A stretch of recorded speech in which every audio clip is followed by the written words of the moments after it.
Connection.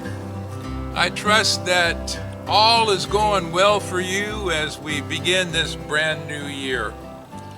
You know, I was talking to a friend of mine the other day, and he was sharing with me about something he heard a fella say when someone asked the question of him how he was doing. And I think, how would you respond to that question if somebody asked you that? Well, when the person asked him that question, this guy's response was, "Fantastic, I'm going to heaven." I love that response. I just thought it was so cool. It made me laugh when my friend was telling me this story. And I kind of wished I'd thought it up myself, but glad to give somebody else credit for it. It's a really good response. I like it, first of all, because folks wouldn't be expecting that kind of response. And secondly, it would sure be one that they would have their attention caught by, and they would probably do some thinking about it. I know that I did when that person said it to me. I'm going to heaven. Wow, what an optimistic perception he had. But shouldn't that really be the response that we as followers of Jesus should be giving? One of my favorite books is written by a guy named Randy Alcorn, and it's just simply called Heaven. And what Randy Alcorn did in his book was he talked about heaven from a biblical perspective. And you know, it really gave me some beautiful insights. And I would just highly recommend that you pick that book up, and you can, it's old now. I read it several years ago. I'm going back through it again.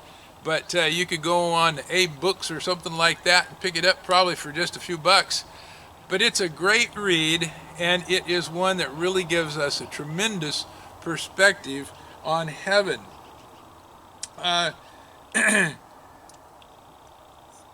Part of the reason I think it's good for us to do that right now is because it's so easy to get focused on the here and now. And if you get focused on the here and now, that can get pretty depressing. You think about all the stuff that's going on, there's a lot of difficult things happening, and it feels like we can't fix the problem. And so for us as followers of Jesus, I think it's really important for us that we get the focus of our worldview correct. And Randy, in his book, says something I think that is really important. He quotes Colossians 3:1, which says this: "Set your heart on things above, where Christ is seated at the right hand of God."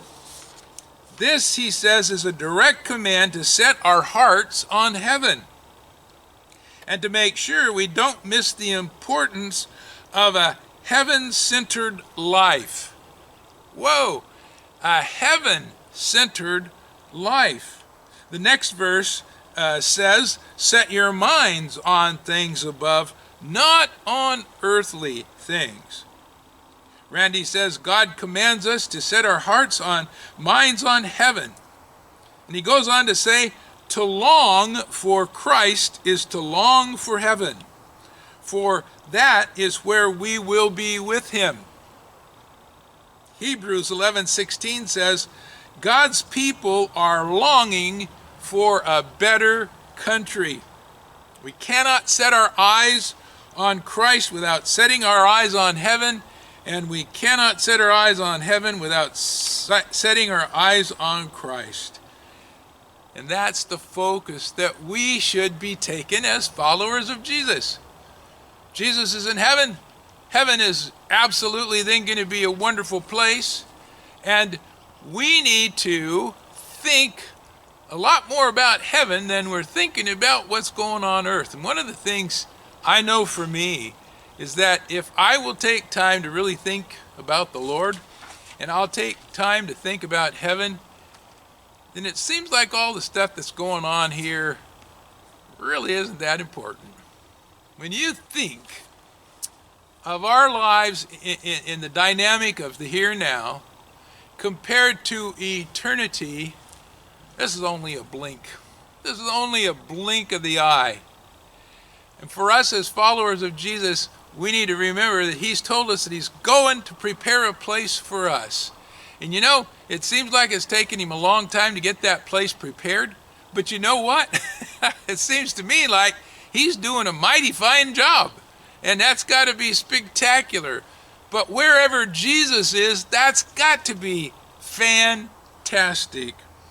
And so when we think about this, we need to remember that we need to be this. The verb that's used in this scripture denotes the idea of being diligent, active, and single-minded as we think of things that are above.